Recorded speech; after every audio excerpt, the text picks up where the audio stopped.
Meu convidado do programa Mais Saúde de hoje é uma pessoa muito especial e vocês vão entender por quê. Colega do Dr. Roque Savioli, lá do Instituto do Coração, este homem é quem vai buscar o coração que vai ser transplantado e salva uma vida. Então, é uma profissão, assim, muito especial. Eu acho que realmente é um desígnio de Deus ter essa missão. E por isso que eu trouxe o Dr. José de Lima Oliveira Júnior, que é cirurgião vascular do Instituto do Coração, especialista em transplantes cardíacos e em gestão de saúde. Carinhosamente a gente chama de Lima, né? Bem-vindo. Muito obrigado, Gisela. Muito obrigado a você, a toda a sua produção, que me deixaram absolutamente à vontade para a gente poder conversar um pouquinho aqui. Pois é. Eu queria compartilhar com vocês o que são os bastidores de um transplante. Mas, antes de falar do transplante propriamente dito, a gente sempre conversa que vamos tentar evitá-lo. Na pior hipótese, temos essa possibilidade, mas prevenção é tudo, né, Lima? Prevenção é fundamental, Gisela. Prevenção é o ponto mais importante, não só de quem trabalha com cardiologia, cirurgia cardiovascular, mas é o ponto mais importante da medicina, pelo alcance populacional e pelos resultados que você tem a médio e longo prazo. Então, dentre as doenças cardiovasculares, a qual nós nos dedicamos o tratamento mais especificamente, que é a insuficiência cardíaca, é uma doença crônica que, em grande parte das vezes, pode ser evitada ou pode ser postergada. Então, é fundamental que desde as fases mais inicial da vida, desde o colégio, que as crianças já sejam orientadas e que os adultos também sejam orientados para ter hábitos saudáveis, no que se refere à alimentação, atividade física, evitar e controlar todos os fatores de risco de doença cardiovascular e, dessa forma, não ter doenças cardiovasculares extremamente graves, dentre elas a insuficiência cardíaca. Então, prevenção é o ponto fundamental e cada vez mais, né, à medida que a população vai envelhecendo, prevenção vai ser um ponto extremamente importante para aumentar a qualidade de vida e para que o sistema de saúde consiga se manter e financiar a saúde para toda a população, gratuitamente. Com certeza. Agora você está falando assim, à medida que a população envelhece, mas o que a mídia está mostrando é que mais precocemente nós estamos vendo doenças de velhos em crianças. Quer dizer, como é que é isso? Isso é um ponto fundamental. As doenças cardiovasculares, de uma maneira geral, insuficiência cardíaca, acidente vascular cerebral, insuficiência renal, infarto, elas têm uma associação direta com a idade. Quanto maior a idade, maior o número de casos dessas doenças. Como mais precocemente as pessoas estão sendo expostas aos fatores de risco, em especial as crianças, no que se refere à alimentação, principalmente, ao estresse do dia a dia, da rotina pesada diária que já começa com as crianças, cada vez mais, além dos casos dos pacientes de mais idade, nós temos casos mais precoces e que, por serem mais precoces, são ainda mais graves. Então, a prevenção ela tem que começar cedo, ela tem que começar com educação alimentar, com a educação para a adoção de hábitos de vida saudáveis, de atividade física na escola. Quando a criança está tendo formada a sua personalidade, quando ela está recebendo informações para que depois ela possa processar e ter discernimento para saber aquilo que é melhor ou não para ela. Então, ou nós trabalhamos nessa faixa etária, ou nós vamos ter cada vez doenças cardiovasculares mais graves e mais precocemente. E, o que é um ponto fundamental, as doenças cardiovasculares em todos os países do mundo, praticamente, são as principais responsáveis pelas mortes. Mais de metade de todas as mortes que ocorrem no mundo hoje em dia tem por causa as doenças cardiovasculares. Insuficiência cardíaca, acidente vascular cerebral, infarto, insuficiência renal crônica, enfim. Então, a prevenção é fundamental. Quer dizer, brincando aqui, nós estamos em 2, 4, 6, 3 dentro dessa sala vão morrer de doença cardiovascular. Essa é a probabilidade atual. Com os atuais fatores de risco e com a, não diria ausência completa, mas a timidez nas políticas de prevenção. Com certeza. E, infelizmente, a gente vê que muitas vezes anda na contramão da saúde, né? Que é o que é mais triste. Agora, você diria, Lima, que, falando de crianças, se você tivesse que eleger uma estratégia, seria alimentar? Dieta. Dieta, né? Dieta. mostrar para a criança os benefícios de uma alimentação saudável, mostrar para a criança que uma dieta saudável pode ser saborosa, eu tive essa experiência, você mesmo me orientou, e brigar contra as forças econômicas que empurram alimentos não saudáveis para as crianças. Começar, talvez, com um dia da semana com uma alimentação saudável nas escolas, com programas de orientação para as crianças, ratificar os projetos de lei que vêm para tentar inibir a facilidade com que os alimentos não saudáveis, os refrigerantes, os alimentos, enfim... Ricos em gordura, sódio. em sódio, a facilidade com que eles mostram isso prazerosamente, entre aspas, para as crianças. Exato. Então, é nas escolas que a gente tem que começar esse combate, e com os jovens também.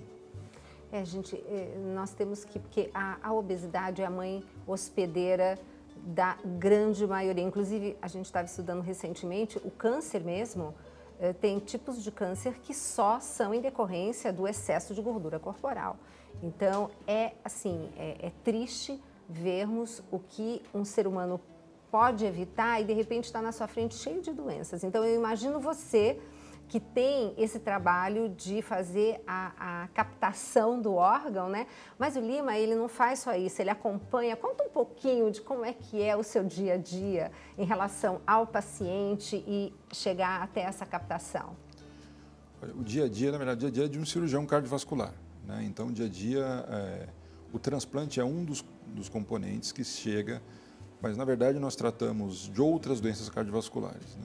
E o que elas têm em comum? Quase todas elas, os mesmos fatores de risco, em especial a dieta, a falta de atividade física. Então, dia a dia, eu acordo normalmente 5h30 da manhã, passo nas UTIs, em 1 ou 2 hospitais onde nós temos algum doente pós-operatório que ainda não saiu da UTI, e de lá vou para o centro cirúrgico. E aí, se tiver só uma cirurgia, saio por volta de 13, 14 horas, passo novamente visita nos pacientes, né? E aí, a princípio, termino o meu dia. Se não tiver nenhuma emergência nos hospitais ou se não tiver nenhum doador que nos é ofertado e que é compatível com os receptores que a gente tem. E as pessoas que estão aguardando na fila do transplante? Porque a gente, até nós termos na família uma pessoa, né, que ficou nessa fila, e diga-se de passagem, gente, não tem esse negócio de, porque eu conheço fulano, vou furar a fila. Gente, não tem. É fila bonitinho, direitinho. E nós acompanhamos uma pessoa e eu me surpreendi porque não basta você ter um coração e precisar de um coração. O coração tem que servir para aquela pessoa daquela altura, com aquele peso. É quase uma loteria, né? É difícil. Difícil. Coincidir tudo, né? Tem uma série de fatores que tem que coincidir. Peso, tipo sanguíneo, a distância em que está esse doador em relação ao receptor, né? Porque o coração de todos os órgãos que podem ser transplantados é o que menos tempo aguenta fora do corpo. Quanto tempo, Lima? Idealmente 4 horas. 4 horas. Até 6 horas, dependendo da relação do tamanho do doador com o receptor, nós ainda acabamos fazendo o transplante. Mas em relação à fila, isso é um ponto extremamente importante que você tocou. Primeiro, a fila de transplante no Brasil. O Brasil tem a legislação mais rigorosa no que se refere à captação de órgãos e tecidos e à distribuição dos órgãos. Não há quebra dessa barreira, não há quebra da fila. Todos os prontuários dos pacientes que foram transplantados são auditados pelo Ministério Público. Todos, sem exceção, não é por amostra, são todos. E a fila realmente ela é temporal. As únicas variações que podem existir em função do tipo sanguíneo, da altura, que às vezes aloca o paciente um pouco mais para cima na fila, né? Agora, o que é triste é que, assim, 50% a 60% dos pacientes que já estão com a fase final da doença, que é a insuficiência cardíaca, que é extremamente grave, que vão para a fila, morrem antes de receber um coração. Eles não têm nem a oportunidade de tentar lutar pela vida, de receber aquele órgão e aí ver se ele consegue sobreviver. Esse é um problema extremamente difícil, complexo, que acho que é interessante a gente tocar nele um pouco mais para frente, de entender por que nós temos tantos doadores e por que nós temos tantas pessoas morrendo na fila. Porque nós estamos jogando órgãos de potenciais doadores no lixo. Exato. Enquanto do outro lado nós temos pessoas morrendo à espera de um órgão, de um coração, de um pulmão, de um fígado, um rim, de um pâncreas, enfim.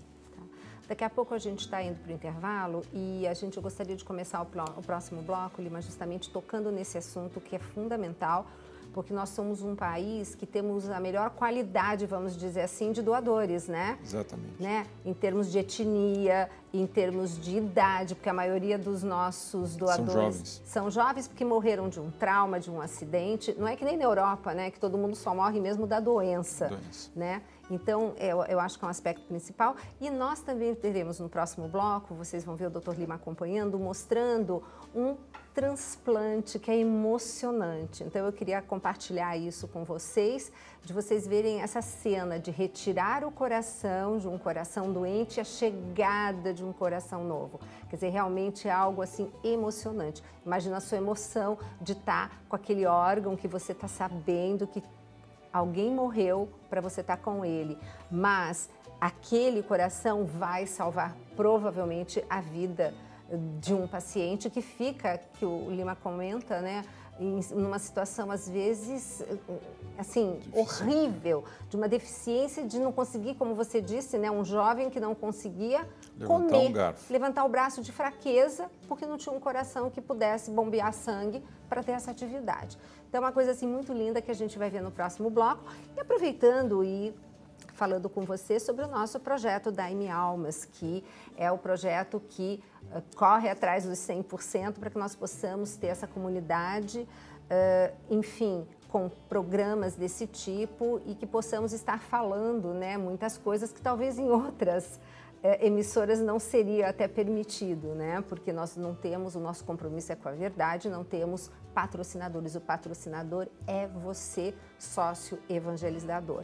E uma das formas de você estar nos ajudando é através da compra de material do Departamento Davi, material de evangelização, palestras, livros, inclusive os livros do Dr. Roque, os meus, a gente está falando de obesidade, o Tudo Posso, mas nem tudo me convém, que é um livro assim que realmente mostra o quanto hoje a gente vê que a obesidade não é apenas, é também o comer errado e não se mexer, mas tem muitas outras coisas envolvidas quando aquela pessoa tenta e não consegue emagrecer, né? Então é nisso que esse livro ajuda, e você comprando pelo Departamento Davi, você está ajudando com algo a mais aqui o projeto Dai-me Almas. Mas a gente vai para um intervalo rapidinho. E no segundo bloco vocês vão ver que beleza esse transplante de coração.